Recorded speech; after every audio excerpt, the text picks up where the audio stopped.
દિવાતળે અંધારું, સ્થાનિક કોર્પોરેટરની ઘરની પાસે જ કચરાના ઢગલા જોવા મળ્યા. સ્વચ્છતા સર્વેક્ષણમાં સાતત્યપૂર્ણ પ્રદર્શનનો સિલસિલો સુરત શહેરે જાળવી રાખ્યો છે.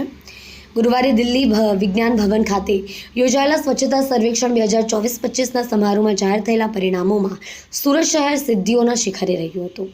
સુરત મહાનગરપાલિકાને 10 લાખથી વધુ વસ્તી ધરાવતા શહેરો અંતર્ગત સુપર સ્વચ્છ લીગ કેટેગરીમાં એવોર્ડ પ્રાપ્ત કર્યો હતો. રાષ્ટ્રપતિ દ્રૌપદી મુર્મુએ રાજ્યના આરોગ્ય મંત્રી ઋષિકેશ પટેલ, મેયર દક્ષેશ માવાણી, પાલિકા કમિશનર શાલિની અગ્રવાલને એવોર્ડ, પ્રમાણપત્ર અને શિલ્ડ આપી સન્માનિત કર્યા હતા. તો ત્યાં બીજી બાજુ સ્વચ્છતાનો એવોર્ડ મળતાની સાથે જ લોકોમાં રોષ જોવા મળ્યો છે. છેલ્લા ઘણા સમયથી ફરિયાદો કરવા છતાં કોઈ નિકાલ કર્યો નથી.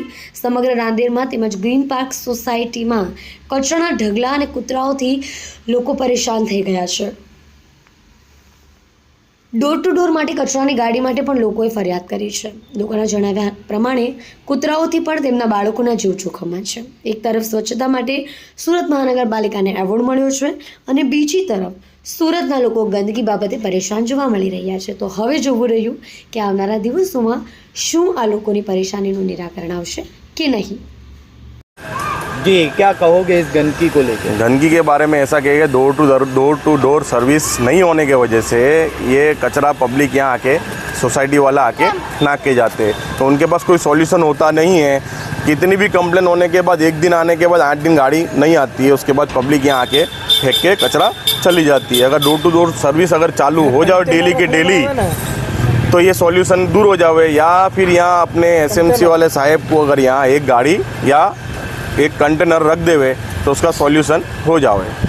कुत्तों को लेके क्या? कुत्तों के लेके ऐसा है कि अगर कचरा पड़ता है, उसके जो कुत्ते ज़्यादा आते हैं, 3-4 दिन पहले एक बनाव भी बना है, एक बच्चों को कुत्ता काटा भी है और रात को पब्लिक के पीछे और बच्चों के पीछे दौड़ते भी है. 15,000 की बस्ती है, हमारे बच्चे सबके सोसाइटी में से निकलते हैं. हमको डर रहता है कि कुत्ता हमारे बच्चे को काट नहीं खावे. इसके लिए हमने बहुत बार कंप्लेन की है, पर इसका हमारे को उच्च अधिकारियों से सही से जवाब मिला नहीं है. हमारे टाइम से कचरा यहाँ रहता है? ये तो समझो कंटिन्यूज है. जब से डोर टू डोर की सर्विस आई है तब से कंटिन्यूज है.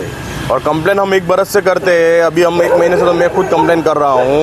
3-4 कंप्लेन करी है. वो जिस दिन कंप्लेन करते हैं उस दिन साफ़ सफाई करके आके चले जाते हैं. उसका दूसरे दिन जैसा था वैसा हो जाता है. और डोर टू डोर गाड़ी की भी हम डेली कंप्लेन करते हैं, पर उसका कोई निवारण आता नहीं है.